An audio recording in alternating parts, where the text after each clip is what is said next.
more. Go and cry out to the gods which you have chosen. Let them deliver you in the time of your distress. God is saying, I'm done with you. In Proverbs chapter 1, verses 24 to 31, we find a similar sentiment.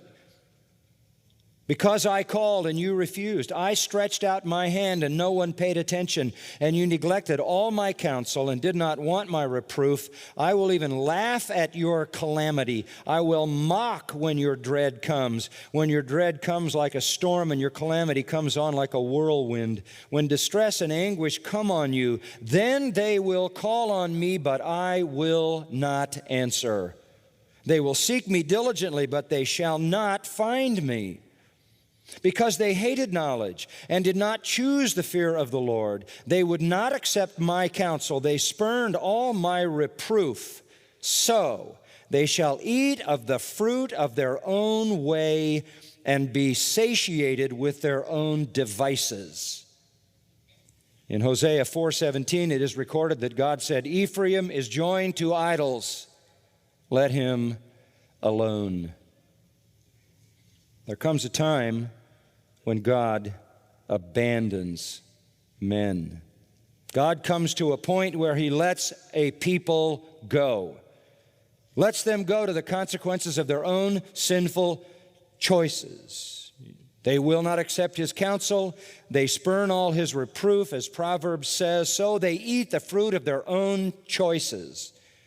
And they have to be satisfied with the devices they have chosen. Of the Pharisees, Jesus said, let them alone. They are blind leaders of the blind. Matthew 15:14, the most terrifying words, let them alone.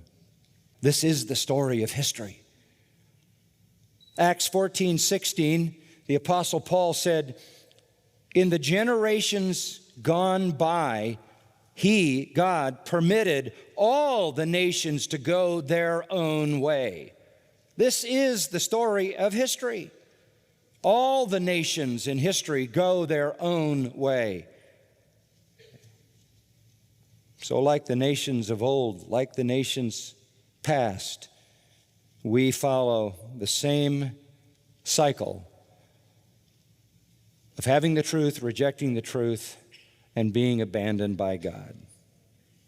C.S. Lewis was writing in his book, The Problem of Pain, and he wrote this, the lost enjoy forever the horrible freedom they have demanded and are therefore self-enslaved. God will abandon sinners to their own choices and the consequences of those choices.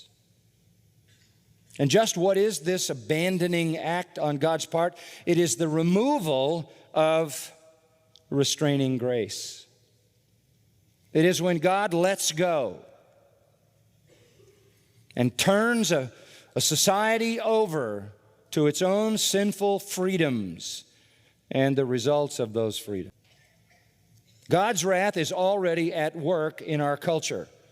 We're not waiting for it. We are currently experiencing it. Drop down to verse 24. And here is the defining section on what it means to be abandoned by God. Verse 24, God gave them over. Verse 26, God gave them over. Verse 28, middle of the verse, God gave them over. 3 times you have the statement, God gave them over. This term, paradidomi, in the Greek can have a judicial sense. It can be used of a judgment made on a criminal who is then handed over for punishment. Each of these phrases expresses the fact that the wrath of God has acted judicially to sentence sinners. It is God officially giving them over. It is God letting them go to the uninterrupted cause and effect their sinful choices produce.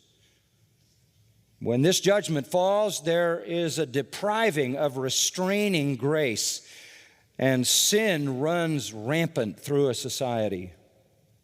Sin is both the cause of this and the effect, and the next cause and the next effect as it goes on and on and on.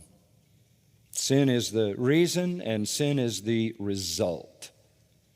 Sin is the cause, and sin is the consequence. Now, I want you to notice the wrath of abandonment in its progression. This will help you to understand why I say we're experiencing it not only in America, but in the world, and particularly in the Western world today. Look at verse 24. When the wrath of abandonment goes into action, this wrath, which is defined for us as God giving them over, follows three steps. It follows three sequential steps. You notice, therefore, and that, of course, connects it to the prior passage. The prior passage has as its leading statement, the wrath of God is revealed from heaven.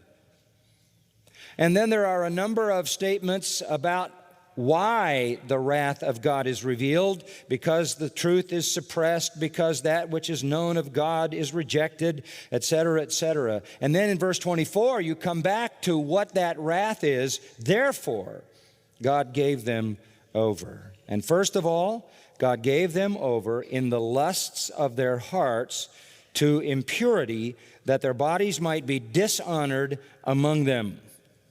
The first indication in a society of the wrath of abandonment is sexual immorality.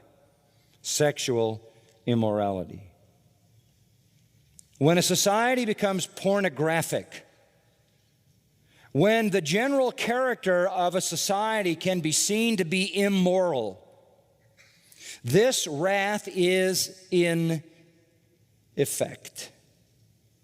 When man is abandoned by God, when a society is abandoned by God, it operates only out of the passions of its own impure heart. It operates in the lusts of the heart, leading to impurity. The heart is wretched, the heart is immoral, and the body follows. So you see that in verse 24. First, the lusts dominate the heart, leading to impurity, and the bodies follow in most dishonorable ways. The heart is wicked and unrestrained, and the body follows, and you have a pornographic culture dominated by millions and millions of immoral pornographic websites to feed the insatiable lusts that dominate our culture. This leads to the smashing and crushing of marriage. This leads to horrific and horrendous abuse of children, pedophilia, all kinds